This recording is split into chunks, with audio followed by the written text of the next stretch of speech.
हिंदुस्तान में नशे के ठेकेदारों और इसके सप्लायरों की बात करना बेहद ज़रूरी है, क्योंकि ये हमारे युवाओं को, भविष्य को ही नहीं बल्कि देश के भविष्य पर भी बड़ा हमला कर रहे हैं, क्योंकि देश का भविष्य तो युवाओं पर ही टिका होता है।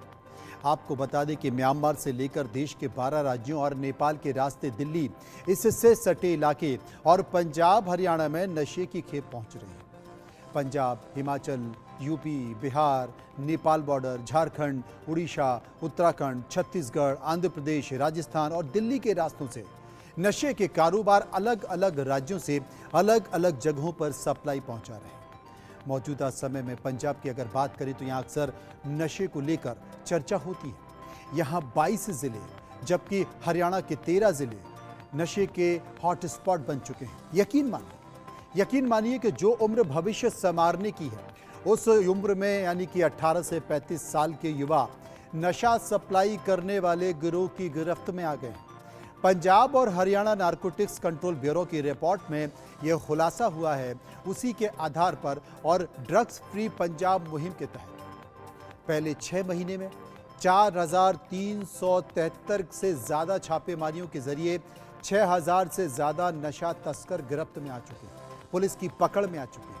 पड़ोसी राज्यों की पुलिस से हरियाणा में सक्रिय 47 नशा सप्लाई करने वाले गिरोहों की जानकारी जुटाई जा चुकी है, ताकि इन्हें दबोचा जा सके और आने वाले समय में नशे का कारोबार करने वालों पर रोक लगाई जा सके। अब मैं आपको ग्राफिक के जरिए यह समझाने की कोशिश करता हूं, बताने की कोशिश करता हूं कि आखिर क्या स्थिति थी। देश के कौन कौन से राज्य नशे की चपेट में है, नशे के सौदागरों की चपेट में है, वो कौन कौन से जिले हैं आप देखिए। अगर चरस की बात करें, गांजे की बात करें तो झारखंड, बिहार, उड़ीसा, छत्तीसगढ़, आंध्र प्रदेश। सप्लाई कहां से हो रही है? फतेहाबाद से हो रही है। अफीम की अगर बात करें तो झारखंड, मध्य प्रदेश, राजस्थान और उत्तर प्रदेश। सप्लाई कहां से हो रही है? आपको दूसरी तरफ दिया हुआ है। इसके साथ साथ चूरा पोस्ता यानी भुक्की भी से बोलते हैं, ये राजस्थान, मध्य प्रदेश और बिहार जैसे राज्यों से हो रही है। हेरोइन कहां से हो रही है? पंजाब, दिल्ली और उत्तर प्रदेश से, और इसकी सप्लाई होती है अंबाला और सिरसा से। इसके अलावा आप जो तमाम नशे की चीज़ें देख रहे हैं वो कहां कहां से सप्लाई हो रही हैं, हालांकि बहुत जल्द निकल रहा है, उतना शायद आपकी नज़र भी ना पड़ पाए, लेकिन देश के वो कौन कौन से राज्य हैं ग्राफिक के जरिए समझिए। यानी कि पूरे देश में वो नक्शा, कौन से राज्य जो नशे की चपेट में बड़े, और नशा दिन ब दिन बढ़ता जा रहा है। आप देखिए, पंजाब सबसे बड़ा गढ़ है नशे का, ड्रग्स यहाँ पर। हरियाणा पंजाब के बाद, हरियाणा से लगा हुआ है, एनसीआर, उसके बाद राजस्थान, और राजस्थान के बाद ये देखिए एनसीआर और राजस्थान के साथ साथ यूपी लगा हुआ है, ये भी नशे की चपेट में है। वहाँ से ये नेपाल बॉर्डर जो है, नेपाल बॉर्डर से किन किन राज्यों में, ये देखिए बिहार के रास्ते होते हुए, एनसीआर के रास्ते होते हुए ये पूरा नशा इन जगहों पर पहुँचता है, और वहाँ से फिर नेपाल लगा हुआ है।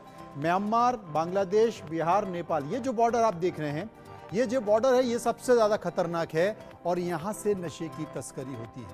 यहाँ से ये देश के अंदर आता है, और अंदर आने के बाद ये फिर बाकी के हिस्सों में पहुँचता है, वहाँ से झारखंड से उत्तर प्रदेश, फिर एनसीआर, और उसके बाद ये जो पंजाब आप दिखाई दे रहा है, पंजाब हरियाणा, ये पंजाब में पाकिस्तान से ड्रोन के ज़रिए, आपने देखा होगा कि ड्रोन के ज़रिए जो ड्रग्स है उसके पैकेट गिराए जाते हैं। उसके बाद जो सप्लायर हैं उन्हें लोकेशन दी जाती है, वो उस लोकेशन पे पहुंच जाते हैं, और जब ड्रोन दिखाई देता है तो उनको फ़ोन से सूचना मिल जाती है, और वो देखते हैं कि ये ड्रोन उड़ रहा है, कहाँ पे उसने पैकेट गिराया है। जब पैकेट गिरा दिया जाता है तो फिर कई घंटे तक उसका वो वेट करते हैं कि कोई इंटेलिजेंस या कोई सुरक्षा एजेंसी या कोई पुलिस इसको वॉच तो नहीं कर रही है, मॉनिटर तो नहीं कर रही है। उसके फिर काफ़ी समय बाद ये लोग वहाँ जाते हैं, उस पैकेट को उठाते हैं, और फिर ये सप्लाई चेन बनती है। ये इन देश के इन इलाकों में सप्लाई चेन होती है, उसके बाद नशा पहुंचता है। और एक राज्य इसमें नहीं है, अगर आप यहाँ नीचे की बात करें तो गुजरात भी नशे का एक बड़ा अड्डा बनता जा रहा है।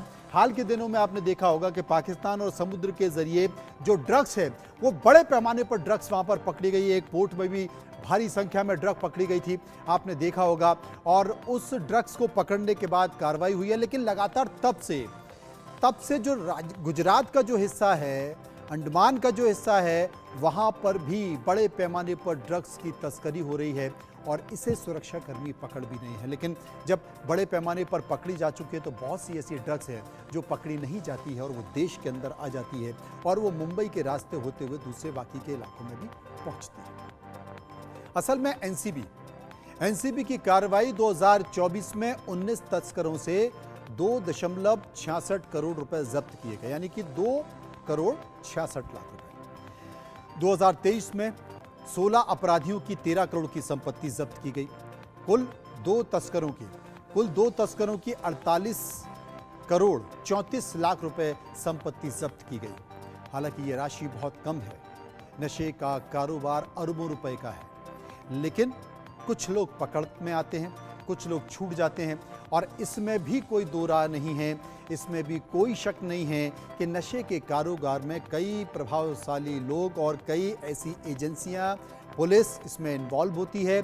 उनकी शय पर ये होता है, पकड़ी इसलिए भी जाती हैं कि पता रहे कि साहब पकड़ी गई है, कार्रवाई हम कर रहे हैं, लोगों को पकड़ने की कोशिश कर रहे हैं। लेकिन देश की राजधानी दिल्ली में आप चले जाइए, जितने भी नाइट्स क्लब हैं आप वहाँ चले जाइए, कुछ ऐसे इलाके जो कि चिन्हित हैं वहाँ पर आप चले जाइए और आप अगर लोगों से संपर्क करेंगे, बात करेंगे तो आप उस जगह तक पहुँच जाएंगे, उस व्यक्ति तक पहुँच जाएंगे जो नशे का कारोबार करता है, जो सप्लाई करता है, आपको पुड़िया मिल जाएगी। ऐसा क्यों होता है? पुलिस नहीं पहुँच पाती लेकिन लोग पहुँच जाते हैं। एक बड़ा रैकेट है और इसमें सब कोई मिले हुए हैं, हर कोई मिला हुआ है, एक सिस्टम है जो पूरा मिला हुआ है। कार्रवाई होती भी है तो ये कहा जा सकता है कि 50% यानी कि 50% कार्रवाई सही होती है और 50% कार्रवाई दिखावे के लिए होती है कि हम हैं इसलिए कार्रवाई